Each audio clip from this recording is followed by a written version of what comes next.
Okay, now we'd like to look at some floating point behavior because programmers must be aware of accuracy limitations. So here's an example for you. If you take 1 plus 10 to the 30 minus 10 to the 30, what do you expect to get? Well, you might expect to get 1, but if you do it first, the 1 plus 10 to the 30, you're going to get 0 most likely, because the 1 plus 10 to the 30 will overflow, and then will end up looking like 10 to the 30, and you end up at 0. So you can see that you could end up with an inaccurate number. 0 is not equal to 1. So what this means is that operations are not associative. In other words, you need to think about in what order you do the operations in order to be least likely to get an overflow. And adding a very small number to a very large number, it's better to take the numbers that are about the same size and add those up first, and then add the small number on at the end. Here's another example for you. If you take 1 plus 6 and you divide that by 640, you get 0.10937. But if you take 1 divided by 640 plus 6 divided by 640, you'll get 0.010938, and they aren't equal. So operations are not distributive across multiplication and division. Don't distribute times and divide across plus and minus. You need to think about what's going to give you the most accurate number there. So another thing you need to be aware of is chopping versus rounding. Some machines use chopping because rounding adds to the computational overhead. Since the number of significant figures is large enough, usually, resulting in chopping errors are very negligible. For example, base 10 pi is given there, and if you chopped it, it shows you an error, and if you round it, there's the error. So both of them have an error. It's just that the chopped is a bit bigger than the rounded. So let's go on and look at other data types. There's ASCII data types, and here's an ASCII table for you. So a 00 is going to give you a null, and so on. You can look at all the different characters here in the ASCII table. It stands for American Standard Code for Information Interchange, and it's a character encoding scheme based on the English alphabet, the most used characters in the English alphabet.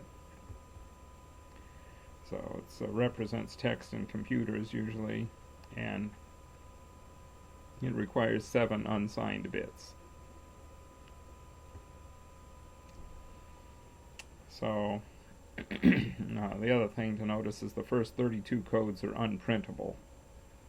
They're things like line feed, carriage return, escape, and those kind of things.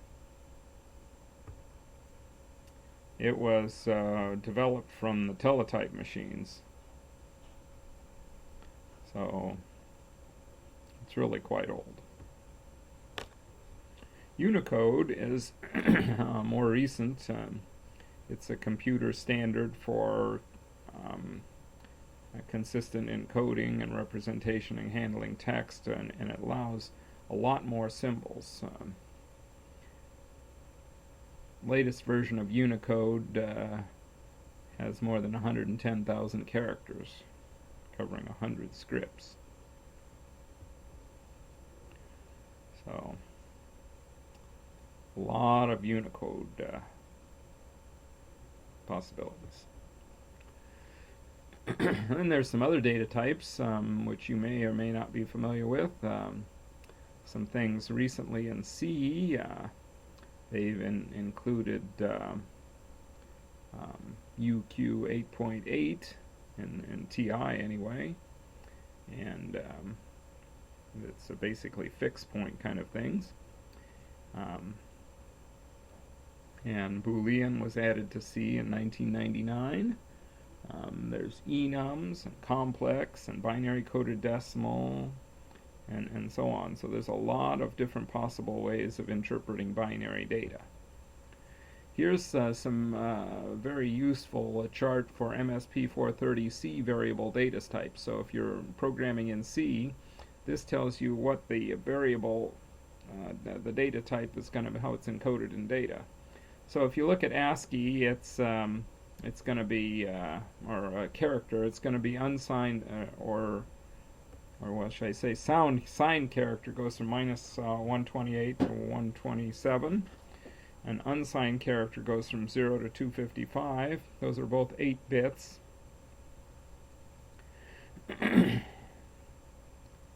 And then there's some 16-bit integers like short, unsigned short, and so on. Look and see. Some of these are basically, if it's unsigned, it's not going to be 2's complement, but if it's signed, it's going to be 2's complement. And notice that at least in the MSP430 world, unsigned ints are 16 bits, and long are just regular ints are 16 bits, and long ints are 32 bits. Enums are 16 bits. Floats are all 32 bits on the MSP430. And pointers are 16 bits, and so this is actually quite a useful table here. It also gives you the minimum and maximum numbers, which is useful for figuring out whether you're likely to overflow or not. So what about data storage? And when you're going to store the data in the computer in memory, word size is kind of the natural unit used by the computer people to denote a variable. But people also use bytes, which is 8 bits. The size of the register is the word size. It's the amount of data transferred to and from memory in a single operation. It's the largest possible address, usually. Number of bits processed in a single operation, all those are the word size. The base word size, for Intel you can get 32-bit or 64-bit computers, and the MSP430 is 16 bits. And things like the Atmega 328, I think is 8 bits, just 1 byte.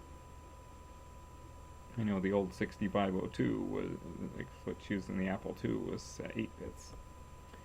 So then there's a thing called Little Endian and Big Endian, and this is important when you have word size bigger than the byte. So it's the storage order for larger data types. So Little Endian puts the least significant bits stored in a lower address, and you can see a picture here if this maybe make it easier for you to understand. Suppose we have 0x1234. So 0x1234 in Little Endian would have 0x34 first, that's the lower byte, and 0x12, the upper byte, in the next address.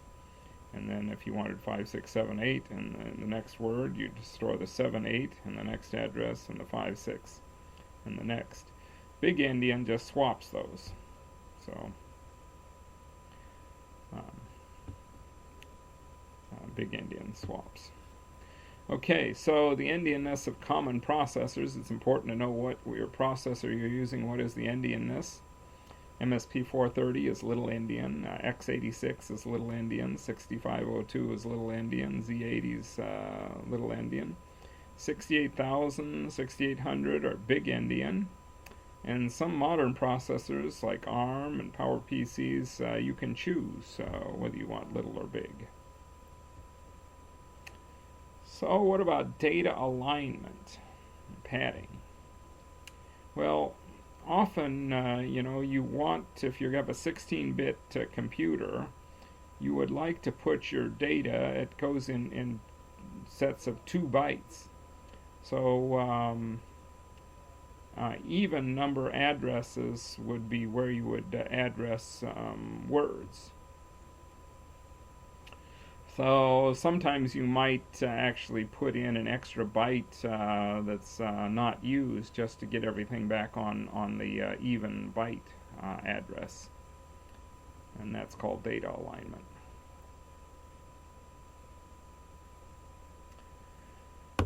So, typecasting. Basically, typecasting is a way of telling the program how to interpret the binary data. So when you have a formula that has mixed data types, like you might have a character mixed up with an integer, what the operations, the way it works for operations like that in C or whatever, is that they convert all those character things to be words, so that they can then add them to the integer types, and so generally what happens is all the lower or the simpler data types are converted to the more complicated data types, and then the operations, addition or whatever you're trying to do, are carried out. Casting explicitly converts a variable of one data type to another data type, so you can mess with the promotion of that data type if you want. You could demote it with casting. So generally, data is implicitly cast to whatever the most complicated type of data in an expression to do the computations. So how would you choose a data type? Here's some things that you might want to use in your computer. What data type do you choose? And this is not rock solid. These are just suggestions. So a loop counter, probably an unsigned int. A gender, well, Boolean, char, int. Number of CDs, maybe unsigned int. Sound amplitude. You want a negative possibility of negative numbers, so you could use a signed int or something like that. Could also use floating point if you wanted. Pi, well, might want to use a float for that. GPA, well, probably only need fixed point. GPS coordinates, probably floating point would be good. Bank account, you could use an integer or fixed point. Message, ASCII text, just characters. Population, probably an integer. Real numbers, probably floating point. So let's do a quick review over all the data types that we've looked at. Everything is stored in memory as ones and zeros. So integers, floating point numbers, and characters. Program code. Data type is a representation plus operations. So basically the data type tells you how to interpret those ones and zeros. You can't tell what the data type is by just looking at the memory, because it's just ones and zeros for whatever kind of data type you have. It's not possible to look at it and tell. Memory could have multiple meanings. It's possible to execute your Word document. So let's look at the integral data types that we had. There's unsigned. These are nibble wide here, so we can fit it on the screen. Signed magnitude, notice there's 2 possible numbers for 0, or representations of 0. Same thing for 1's complement. 2's complement is better that it only has 1 0. And it also has one more place, one more number that you can't get in either 1's complement or signed magnitude. The ranges here go 0 to 7, minus 3 to 3, minus 3 to 3, and minus 4 to 3. That's the best. 2's complement. Fixed point, basically it's bounded, and your fractional part is bounded, and your integral part is also bounded, and you can't represent anything outside those two ranges.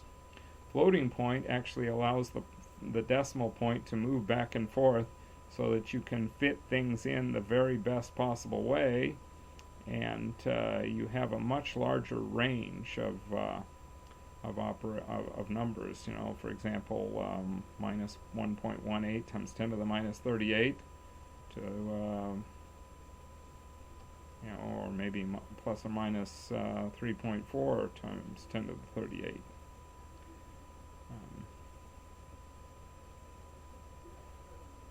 So there can be some pretty big numbers in floating point. So let's look at an example here. This is an example showing you in Code Composer Studio. And the only difference between these two things right here are the unsigned int there and the float I there. So notice that the unsigned int has 84 bytes. It takes 84 bytes to compile that, whereas it takes 530 bytes to compile the floating point. So here's a quiz for you. I'll let you do this quiz. And that's the end, I think, of the data types lecture.